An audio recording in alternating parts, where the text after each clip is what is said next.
On this edition for Saturday, June 19th, the country marks its newest federal holiday, Juneteenth. Iran's hardline candidate wins the presidential election. And in our signature segment, acknowledging a history of racial violence. Next on PBS NewsHour Weekend. PBS NewsHour Weekend is made possible by Sue and Edgar Wachenheim III, the Anderson Family Fund, Bernard and Denise Schwartz, the Cheryl and Philip Milstein family, the Sylvia A. and Simon B. Poita Programming Endowment to Fight Anti-Semitism, Barbara Hope Zuckerberg, the Leonard and Norma Clorfine Foundation, the Peter G. Peterson and Joan Gantz Cooney Fund, the estate of Worthington Mayo Smith. We try to live in the moment, to not miss what's right in front of us. At Mutual of America, we believe taking care of tomorrow can help you make the most of today. Mutual of America Financial Group, retirement services and investments. For 25 years, Consumer Cellular's goal has been to provide wireless service that helps people communicate and connect. We offer a variety of no-contract plans, and our U.S.-based customer service team can help find one that fits you. To learn more, visit consumercellular.tv. Additional support has been provided by the Corporation for Public Broadcasting, a private corporation funded by the American people, and by contributions to your PBS station from viewers like you. Thank you.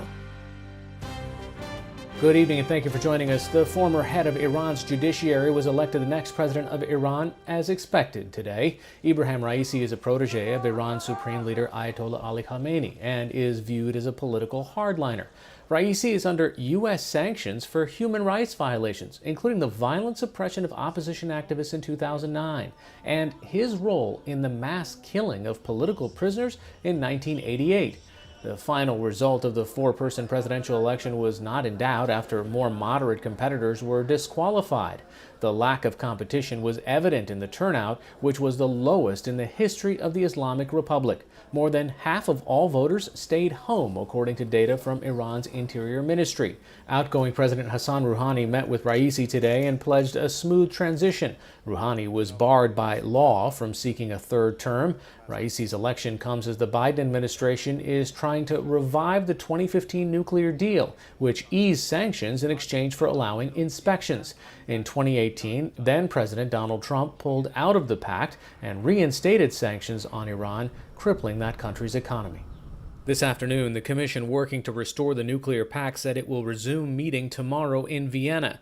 In a statement, the group said representatives of China, France, Germany, Russia, the United Kingdom, and Iran will resume discussions, quote, in view of a possible return of the United States. COVID-19 continues to spread in some countries while others begin to return to normal. Russia recorded more than 17,000 new cases in the past 24 hours, the largest daily number since February.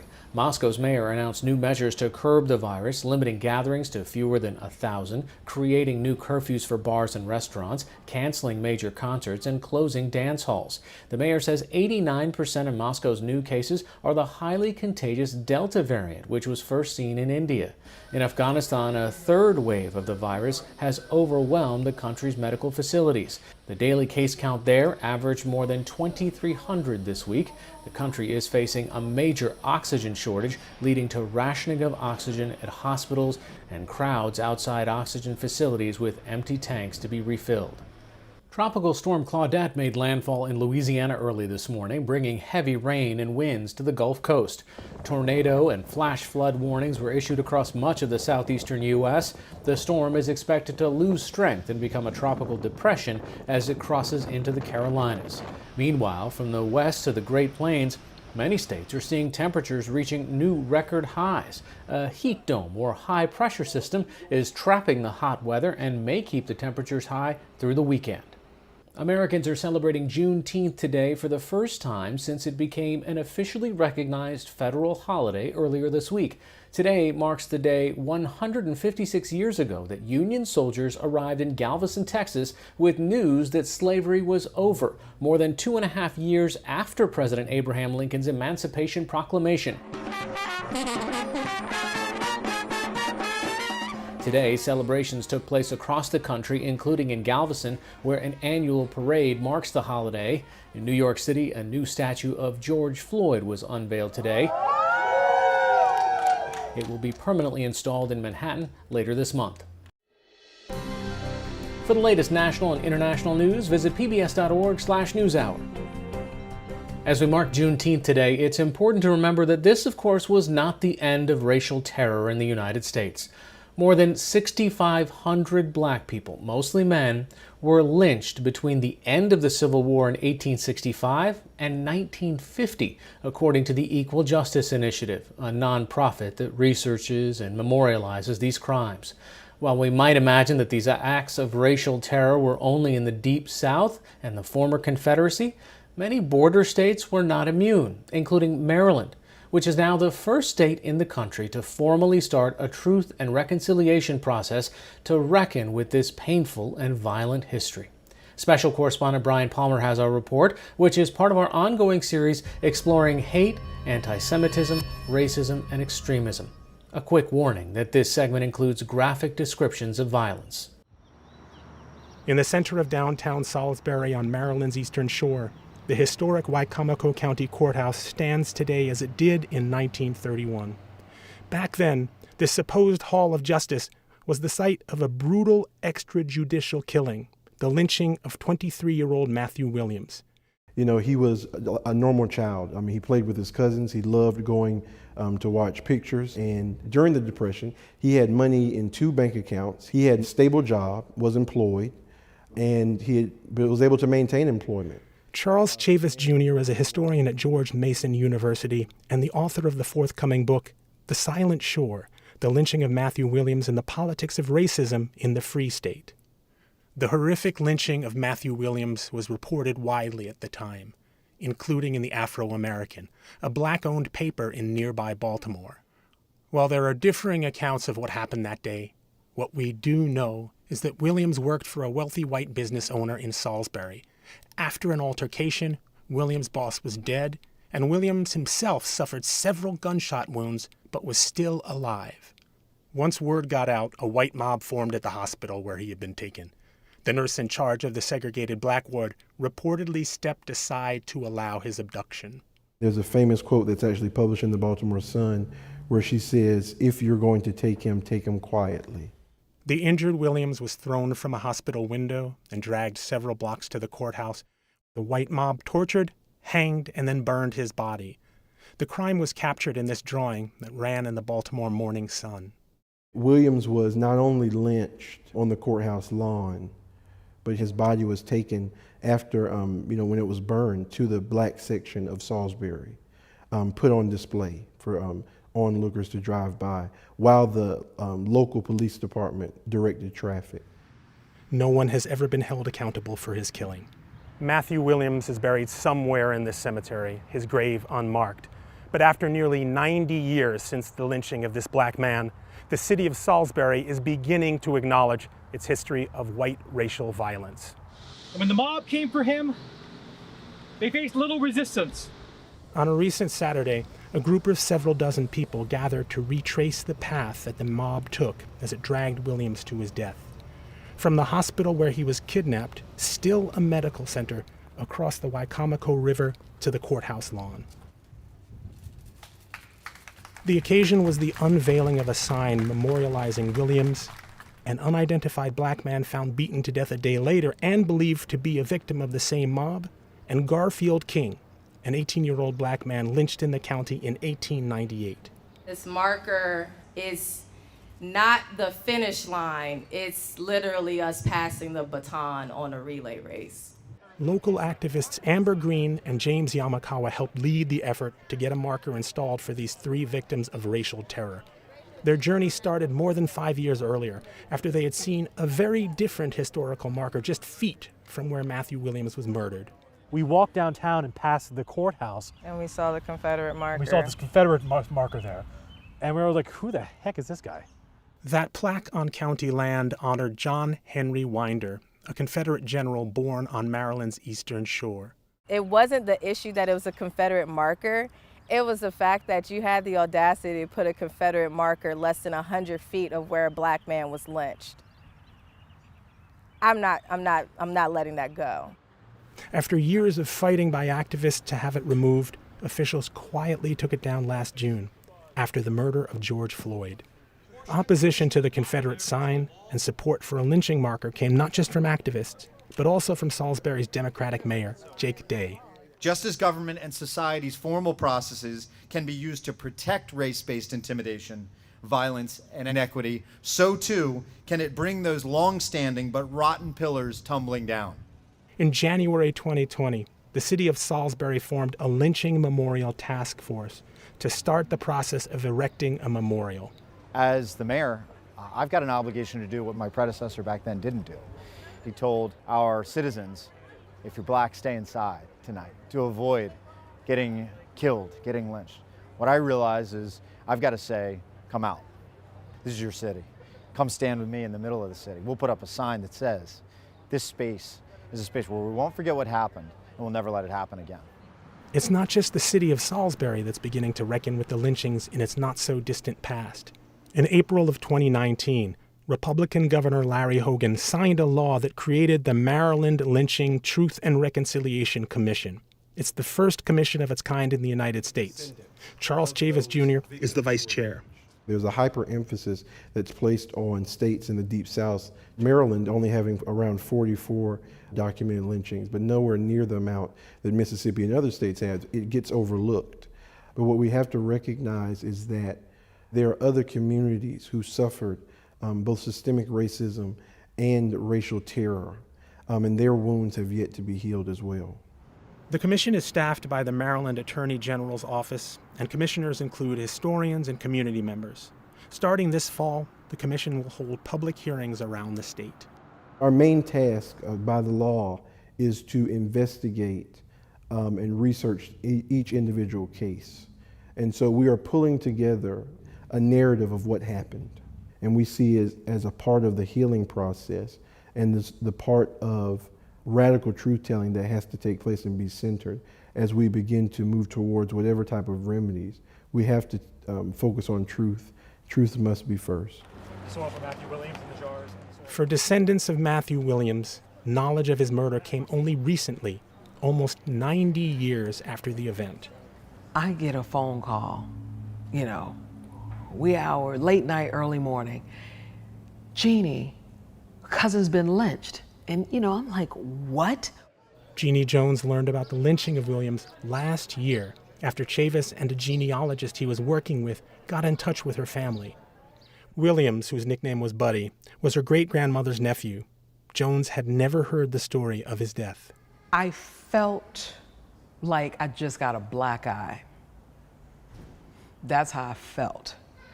I said, why isn't this written somewhere that such a heinous crime happen?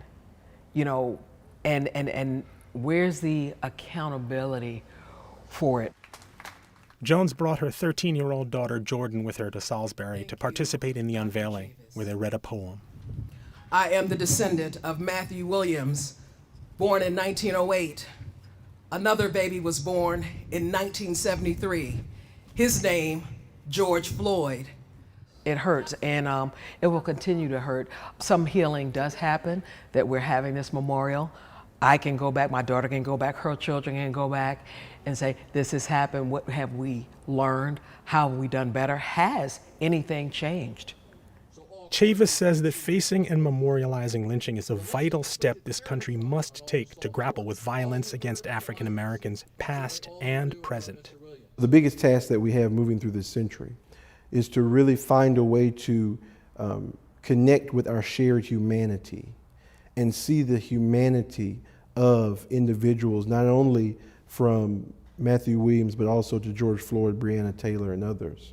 Because there's something that has happened over time that has allowed us to detach to where when we see a black body either swinging from a tree or laying on the ground being choked by a knee, that their life is not as valuable as some others. We have to recognize that at the end of the day, these individuals are somebody's children.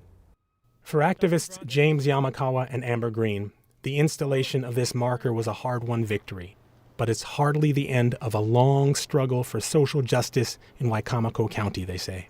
I think a lot of people want us to be satisfied and feel like, pat ourselves on the back as like this is a major accomplishment, and it is. I don't want to downplay the work and the energy, but I think it would be naive to not think that there is still so much that needs to be done. I see the sign as just a step. It's a step. It's a reminder, and it's going to piss some people off because it's a reminder. People will be walking there and seeing it, and they can't not see it. Yes, people can turn off in their own heads. Not everyone's going to. I think the community recognizes that in the hearts of most people, they can understand why we must do this, why this is not a negotiation. I would imagine that a lot of the resistance you're getting is from a particular portion of the white community. How do you deal explicitly with those issues of race when they actually come up? Maybe more defensively than I should. People who look like me, mainly white men, but white people, did things that were inhuman, but we did those things. So turning that corner, I think, means being really honest and really frank and saying, we are going to be a different society today. Lift every voice and sing till... This lynching memorial is now firmly planted in the ground, symbolism made solid. Figuring out what comes next and what can be done to remedy historical racial injustice and to address racial atrocities remains a much harder question. What does genuine truth and reconciliation look like to you? And I mean concretely in our culture, in our education. Like what does it look like? So I wouldn't use the term reconciliation because in many ways America was never united or together with the communities in which it has oppressed. But what we can talk about is social transformation as well as racial healing. And I believe that this transformation is going to be done effectively and holistically when it's done at the community level, such as it's being done here in Salisbury. Facing the rising sun. Maybe reconciliation is something that we can obtain one day, but we're nowhere near that. And instead of jumping to the necessary conclusions as to what we want the transformation to be, the community, the descendants of victims should decide and be a part of that process.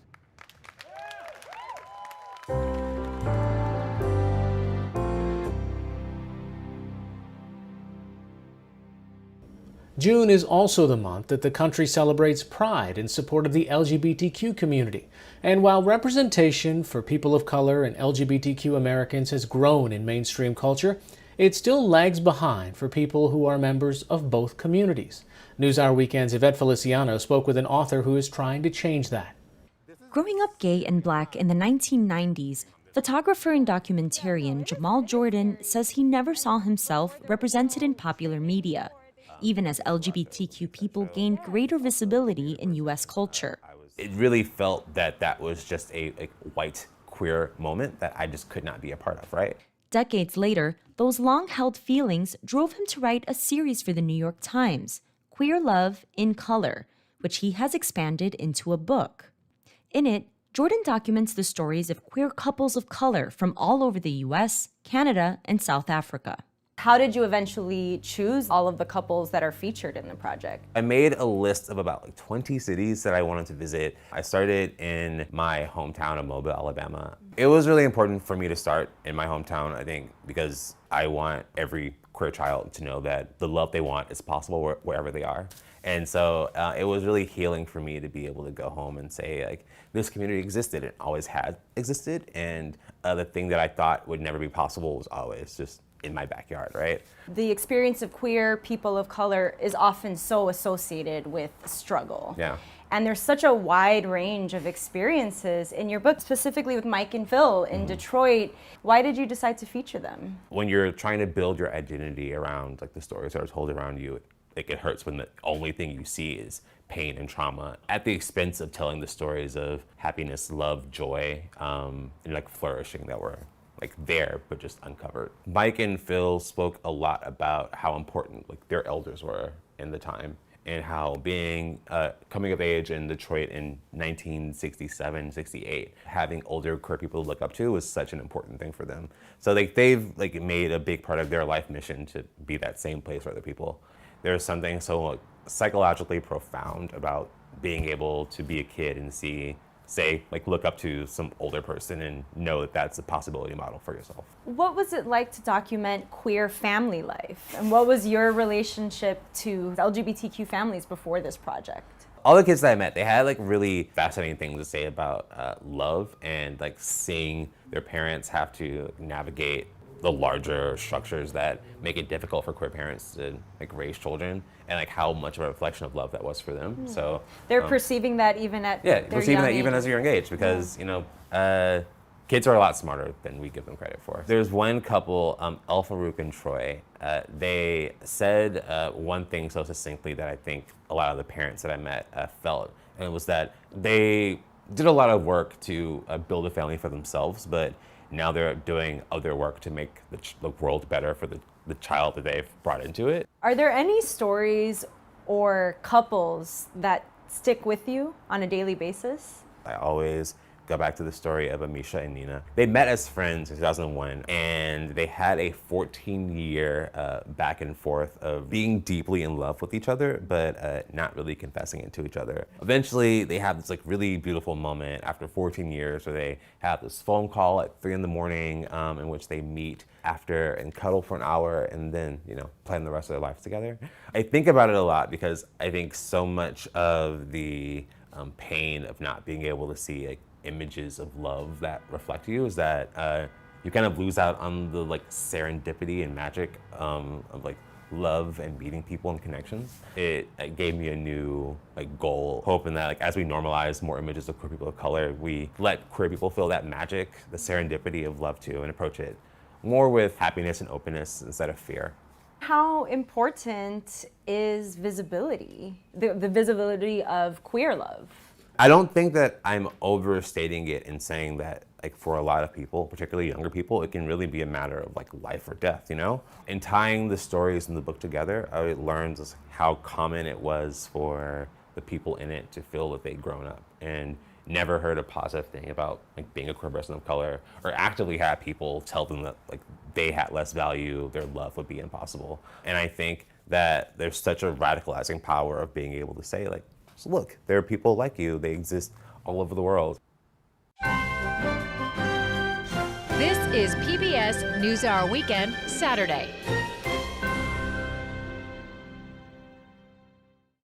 Finally tonight, sea turtles face growing threats from human beings as coastal development encroaches on their nesting habitats and pollution and plastics increase in the oceans.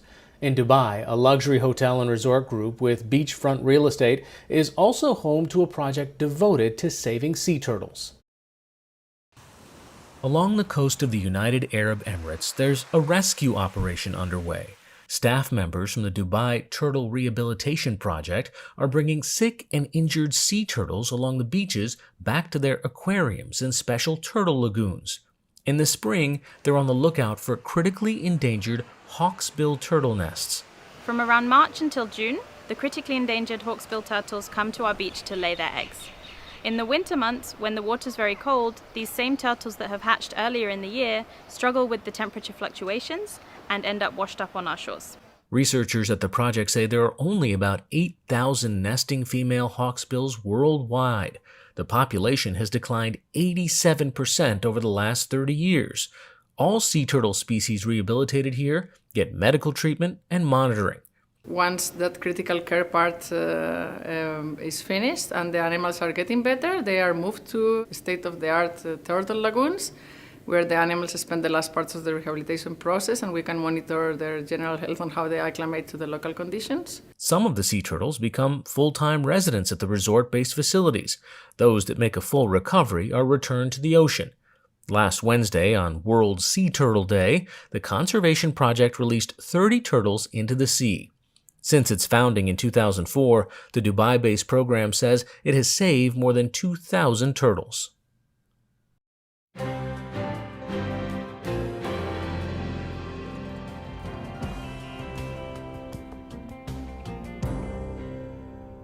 That's all for this edition of PBS NewsHour Weekend. For the latest news update, visit pbs.org/newshour. I'm Hari Srinivasan. Thanks for watching. Stay healthy and have a good night.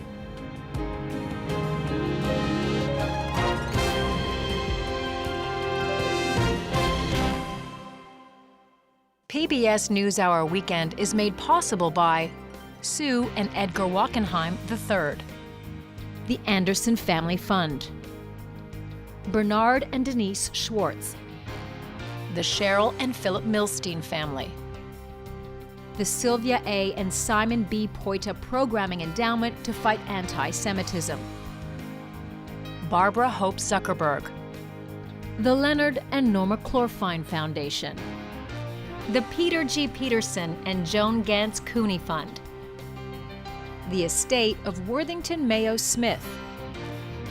We try to live in the moment, to not miss what's right in front of us. At Mutual of America, we believe taking care of tomorrow can help you make the most of today. Mutual of America Financial Group, retirement services and investments. Additional support has been provided by Consumer Cellular and by the Corporation for Public Broadcasting, a private corporation funded by the American people, and by contributions to your PBS station from viewers like you. Thank you.